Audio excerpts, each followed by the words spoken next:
So when it comes to hypothesis testing, we've got a slightly different way of thinking about it for two population examples, but really there's only going to be one difference between doing hypothesis testing for one population and now comparing the means. Okay, so we're going to call that true difference capital D, right? When I was thinking about that, true difference was just the difference in the group's population means.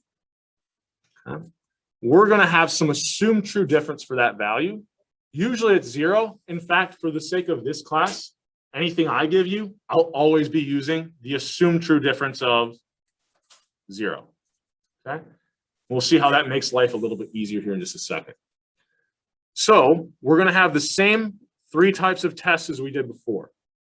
We're going to have an alternative hypothesis where I say, assume the true difference, not assume, sorry, where I'm testing for whether or not the true difference is greater than 0, less than 0, or not equal to 0.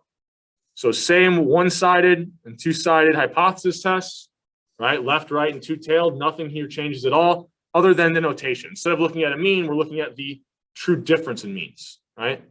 And it actually comes a little bit easier because I'm always going to assume that that true difference is either greater than, less than, or equal to 0 here, right? So that makes it a little bit easier. And we'll kind of see why in just a second. Okay. When it comes to the steps, everything's exactly the same. These are the same steps that we had before to do critical value, or we could have the same steps to do the p-value approach. The only difference is how we're going to calculate this test statistic. Okay. So let's see if we can kind of piece this together before I even show it to you, right? When we had one population examples, to find that z statistic or that test statistic for a sample mean, I subtracted the assumed true mean, and I then divided by the square root of the population variance of the data I sampled from over the sample size, which really all this represented was the standard deviation of my sample means. Okay. So when I'm wanting to do a test statistic for the difference in sample means, well, I want to keep this on. Actually, I don't need to show you that right now. So let's see. I want to make sure I can get this all on the screen here. If I'm thinking about the distribution of my difference in sample means, they should be centered around whatever that assumed true difference is. I told you I'm always going to assume that it's either less than, greater than, or equal to 0. So that assumed true difference value will always use 0. Okay.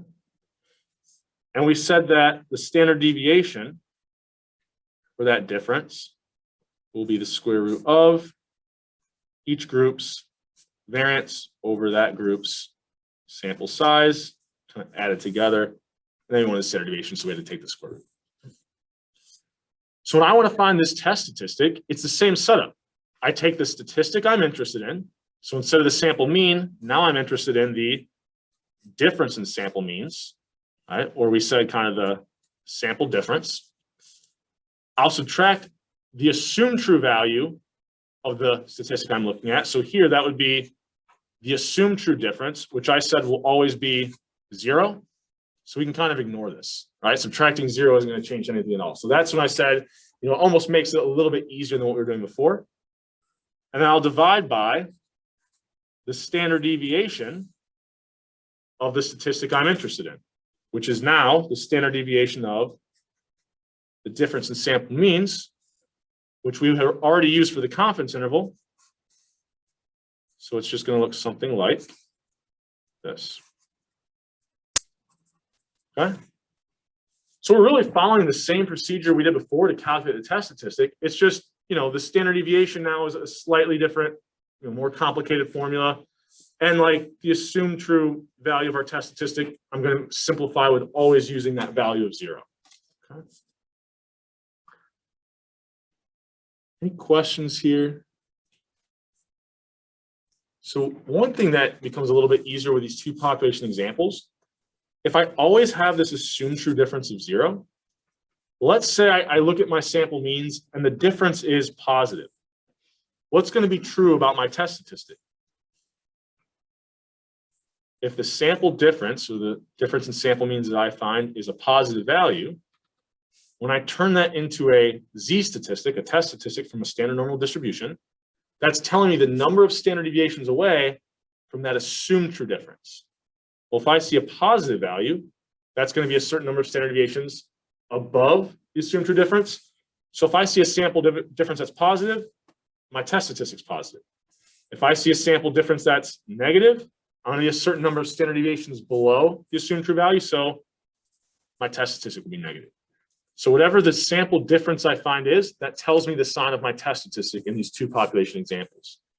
Another reason to kind of identify why that's the case, notice what's in my denominator. It's a standard deviation. That will always be positive.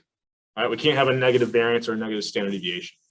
So whatever the sample difference I find is, that automatically tells me the sign of my test statistic.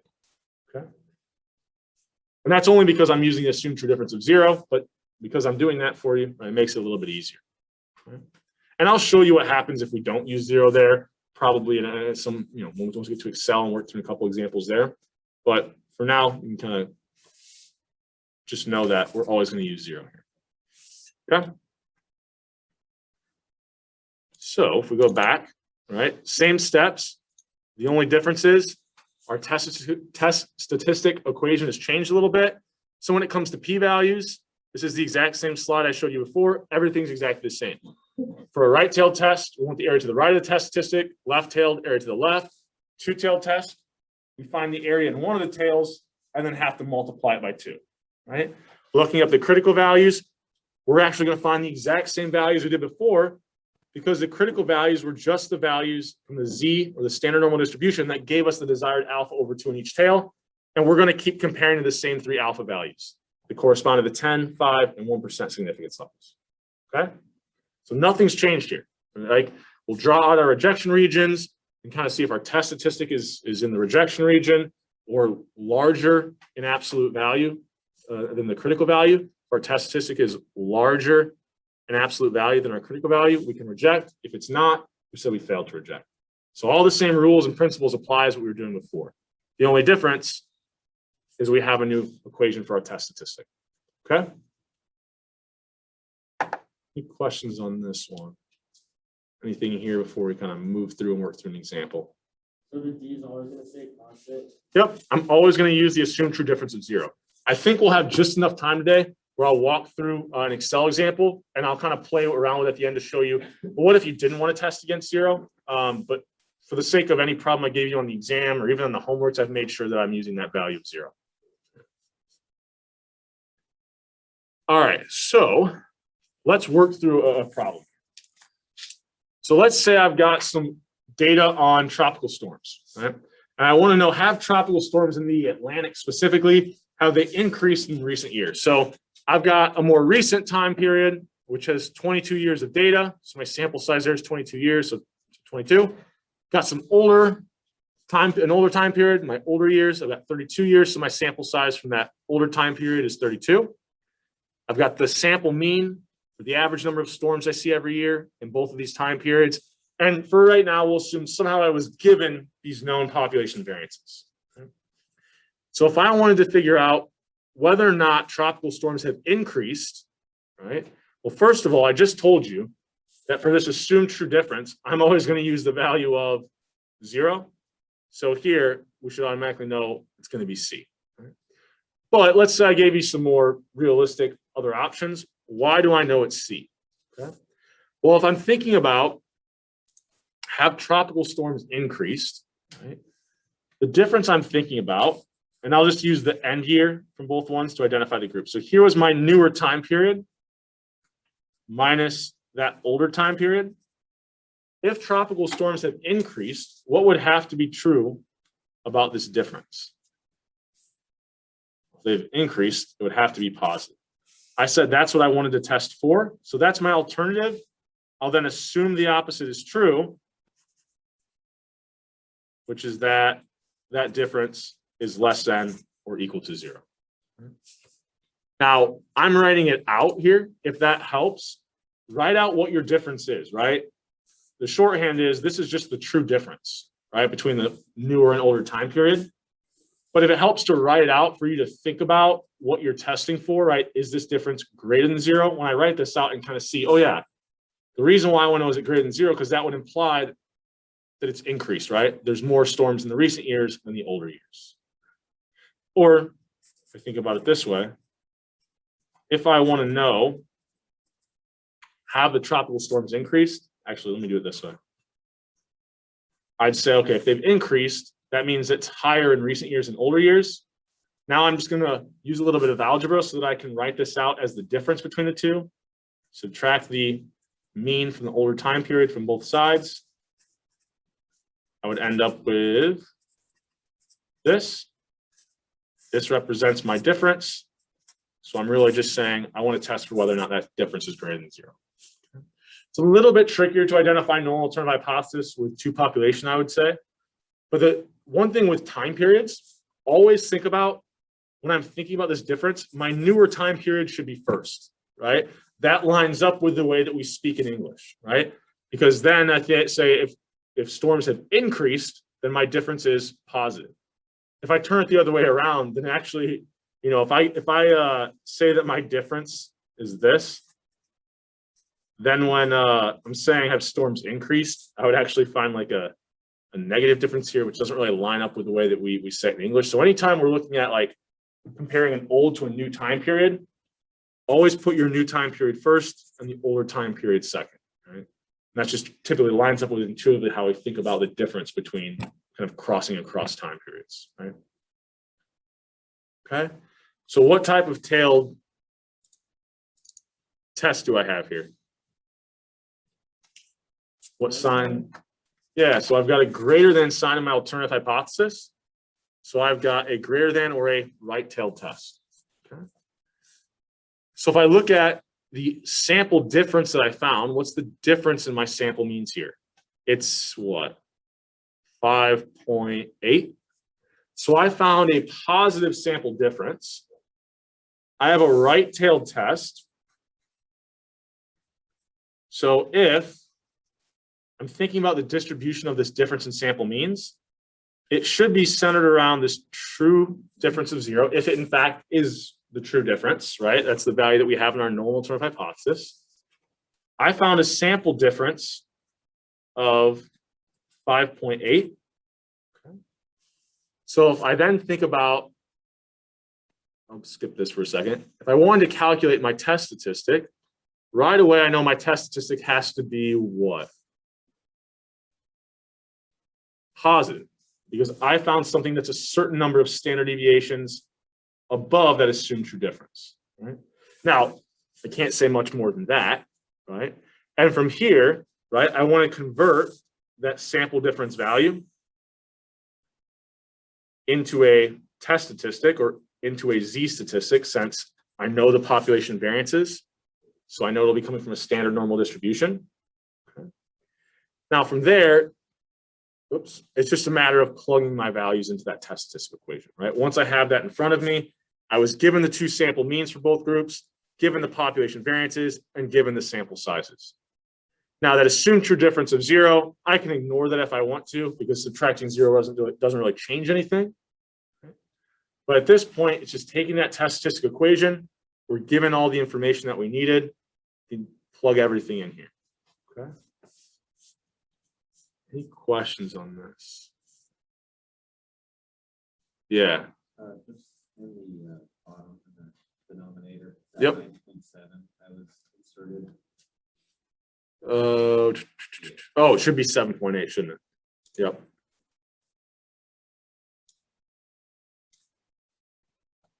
When I post the complete version of the slides, I'll have this saved in there. So let me save this actually real quick so I don't.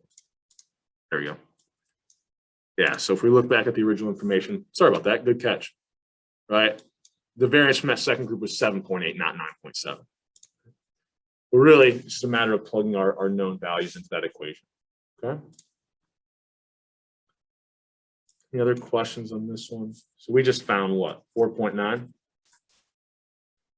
So for a right-tailed test, if I wanted to look up my p-value, that would be the area to the right of my test statistic, or the probability I saw the test statistic I did, or anything more extreme.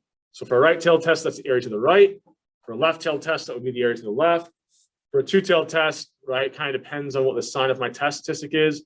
But I'm just looking kind of into the tail there. And then whatever area I found in the tail for a two-tailed test, I would take that and multiply it by 2. Because evidence on the other side would have been equally as likely for me to see and would have won against the null if I had a two-tailed test. But I don't have a two-tailed test. I just have a right-tailed test here. So once I find that area in the right tail, that would represent my p-value. So how can I find that? Well, if my test statistic comes from that standard normal distribution, I can go to that z table, look up 4.9. Now the table will tell me the area to the left. So if I want the area to the right, what's the other step I'll have to do? If I know the area to the left of 4.9, how am I going to find the area to the right? Yeah, just 1 minus whatever this value is. So I try to look up 4.9. I'm going to have a problem because my table only goes up to 3.99. But if the area to the left of 3.99 is basically 1, then the area to the left of 4.9 should be even closer to 1, right? So really the table just told me the area to the left of 3.99, that this area is approximately 1. So adding in this area, I'm going to be even closer to being approximately 1, right? Which means the area on the right is going to be approximately what? Yeah, 1 minus approximately 1 is going to be approximately 0. So what levels can I reject at here? Yeah, so if we recall, our rejection decision is if that p-value or the probability of seeing something as far away from that assumed true difference as we did, right, or anything further, that probability is less than our threshold alpha we set, then we're okay rejecting. Well, here, the probability of being approximately 0, that's going to be less than 0.1, 0.05, and 0.01, so we can reject it all. Right? Okay. Think about it. I mean, being 5 standard deviations away from the assumed true difference, that's very unlikely. So what we're really saying is we're rejecting this assumed true difference because based off seeing the sample difference as large as we did, it's probably more likely the distribution of our difference in sample means is probably centered around a much higher true difference, right? Something like, I don't know, 4 or 5, I don't know what it would be, right? But something above 0, right? So we're saying this doesn't make any sense. This assumed true value of 0 makes no sense based off of the sample evidence we found. Okay. Any questions on that? Before we keep moving here. Okay with this? At least for now. All right, so looks like we did pretty good on time here. I want to show you how we do this in Excel. So let me minimize this. Let me open that to population HT blank. So this is up under the in-class data folder. We're going to start on this Midwest file. Okay. So we've done, I kind of showed you how to do some of the confidence intervals and hypothesis testing stuff with one population, but we'll really kind of hone in here for the 2 population stuff. So I've got this Midwest data file, which has a collection of universities that are D1 universities in the Midwest. I then kind of have what their total undergraduate enrollment is. So I'm going to try to find the mean undergraduate enrollment at these Midwest universities. All I'm going to do is use that average function, right? Finds the sample mean, select all of those universities undergraduates. And I've got about 14,000 as a sample mean undergraduate enrollment. I've given you a known population variance. Once again, this is kind of a goofy example, but this would have to be something that would have to be given to you, right? If I then want to find my sample size, I use that count function. I've now got my sample mean, my sample size, and a known population variance for my first group, which is the Midwest, okay? I'm then going to go over to this South worksheet. I've got the same kind of data, but now it's for schools in the South. And I don't know, maybe you want to argue that South Carolina or something isn't in the South, but for the sake of, this example, like whatever states I chose here, we're going to classify as universities being in the South. So here, I'm going to find the sample mean for total undergraduates in these Southern schools. So Control Shift or Command Shift on a Mac, hit the down arrow, then hit Enter. I gave you a known population variance for the Southern schools. We could then find this sample size for my Southern schools by using that count function. And now this is where I haven't shown you how to do this yet, but it's really easy, right? So my Midwest data was on a separate sheet, right? If they were all both on the same sheet, maybe this would be a little easier, but it's not. So one thing you can do is actually cross-reference sheets in Excel. So for any of you accounting majors, whenever you're doing like all the stuff I forgot, like balance sheets and all that junk, right? Well, I shouldn't call it junk, right? I guess it is important, but right, there's a lot of things that are going to be on both those sheets that you want to like cross-reference, right?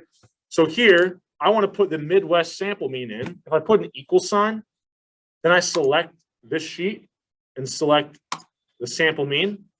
Notice up here in the formula bar, it's basically telling Excel, go to the Midwest sheet and put the value that's in cell M4. So after I select on that, if I hit enter, it sends me back to the worksheet I was on. And notice it's got this kind of nice cell reference that's referencing another worksheet for me, right? So that kind of makes, like I said, in accounting, this is like really valuable because you can put everything in the same Excel workbook, and then you can just like reference these things across your different documents that you want to be looking at. Okay.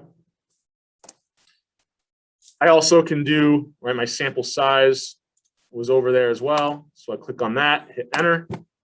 Now I've got the sample means, the known population variances, and the sample sizes for both groups on the same worksheet. Okay. So the next thing I'm going to do is use Excel to construct my confidence intervals for the difference between Midwest and Southern schools' average enrollments. Okay. So the way that I'm going to set this up is, move this out of the way first. I'm thinking about, I want to construct a confidence interval for the true difference in Midwest and Southern enrollments. Right? So basically, I'm going to write this out in the context of my example, just in the general form.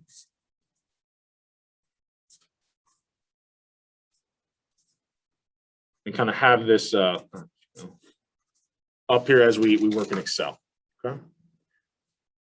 So there we go. So the first thing, I've got all the information I need here. So I'm basically just going to use Excel as a calculator to do this. Okay. It's the only thing I really need to use Excel for here now is to find these Z values. Now I could look them up by hand, but I can be a lot more precise and exact in Excel. I know the area that I want in the tail, alpha over 2. So I'm working in reverse, right? Or I'm using that norm.s.inv function. I'm going to tell it the area I want in the tail, or that probability, which is just alpha divided by 2. So I take alpha divided by 2.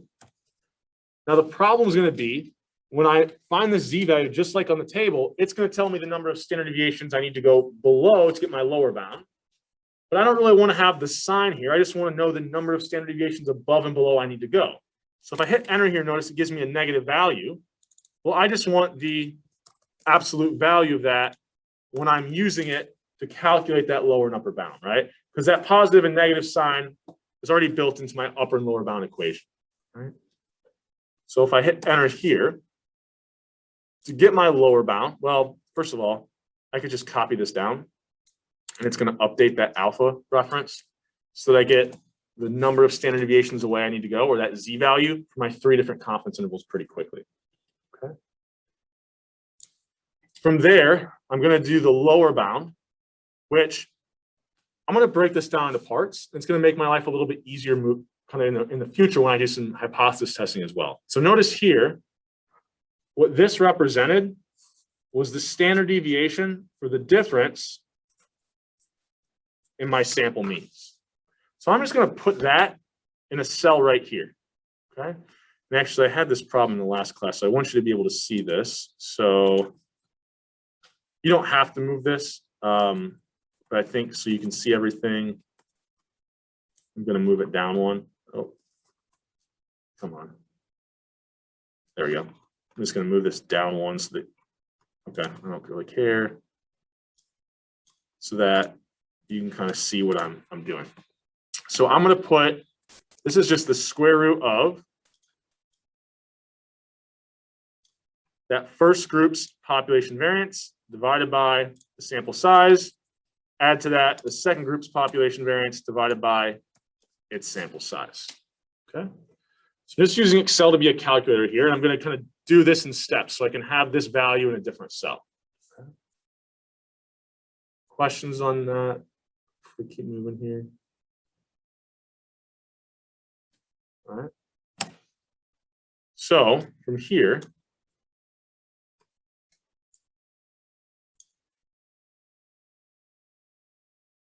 my lower bound equation is just going to be take the Midwest sample mean I found, subtract the Southern sample mean that I found, and then subtract to get my lower bound 1.64 standard deviations times whatever that standard deviation was for the difference in my sample means. Okay. So if I break this down into parts, it makes it a little bit easier in Excel. And then if I want to copy this down to get the lower bound for the next two confidence levels, what am I going to have to do before I copy this down? The only thing I really want to change is that number of standard deviations away that I'm going, right? My sample sizes, my sample means, my variances, they haven't changed at all. So that's the only thing I'm not going to freeze is that Z value. So I go up here, Command T or F4 on a PC. Command T was on the Mac, sorry. I want to freeze everything that's not that Z value. Okay. Now when I copy this down, I get my lower bound, and these references haven't changed, but it's updated the number of standard deviations that Z value. That gives me alpha over 2 in the tail, because alpha is different for my different levels of confidence here. Okay. Any questions on that before we keep moving here? All right, so then to get my upper bound, because I showed you how to do this with one population. Remember kind of a nice, easy shortcut I told you here. Double click on that cell, highlight it, copy it. You hit enter, it just takes you out of the cell right away. Go over here and paste it. The only thing, when you do it that way, none of the cell references change. And then instead of subtracting that margin of error to get your lower bound, you're just adding the margin of error to get your upper bound. Okay. Hit enter. Now I can copy this down. And now I've got 3 confidence intervals pretty quickly. Okay. So what is this really saying here, right? I've got this confidence interval for the true difference in the means between Midwest and Southern schools, and it goes from, and I'll blow this up in just a second, 54 to 7,761. Okay.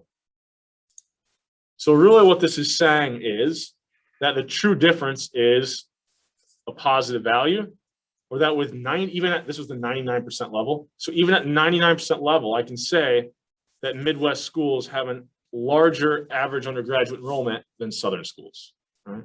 Or that the average size of a Midwestern school is bigger than a Southern school. Any questions on this here? Okay. All right, so we got one more thing that we'll kind of work through. And I have to change this because I was doing this for the other section earlier today. So I'll put a 0 in here because I told you I'm only going to use assume true differences of 0. But I'm not going to show you what we could do if it wasn't 0, kind of for things outside of this class. So really, when we're doing hypothesis testing in Excel, to calculate this test statistic, it's simply going to be using Excel to be a calculator, right? There's no built-in function, there's no built-in formula, just to find that test statistic. Okay. So here, I'm going to go back to, I had it written down somewhere, basically entering this equation into Excel. But notice the denominator of my test statistic equation was that standard deviation of the difference in my sample means, which I had broken down into parts and had already found for the confidence interval. So the test statistic is really just take the Midwest sample mean, subtract the Southern school sample mean, subtract that assumed true, oh, come on, assumed true difference of 0. Now, it might seem like, why am I doing that? In practice, you don't have to, right? Subtracting 0 isn't going to change anything, but I'm in a second going to show you what happens if it's not 0. So that's why I'm including it. And then you divide it by that standard deviation of the difference in your sample means, but we already found that for the confidence intervals up here. So we can kind of double dip with that, right? We can use that twice. That way I don't have to type out all of this, right? No, I could, right? But since I've already broken it down in steps, I might as well use the work I've already done. Okay. Is that clear why I can do that? Because that was the exact same thing that we had over here in my confidence interval. I've got group 1 and 2 here, but group 1 was Midwest, group 2 was the South. Okay. So I've got what type of tailed test here? Kind of similar to the example we did in class already. Got a right tail test. Okay. So just like I looked it up in the table, I would look up 2.6. However, it's a right tail test, so I want the area to the right of it. Well, if I use the built-in norm.s.dist, right? So I'm not working in inverse now because I'm not looking up the area in the tail. I'm looking up the actual z value.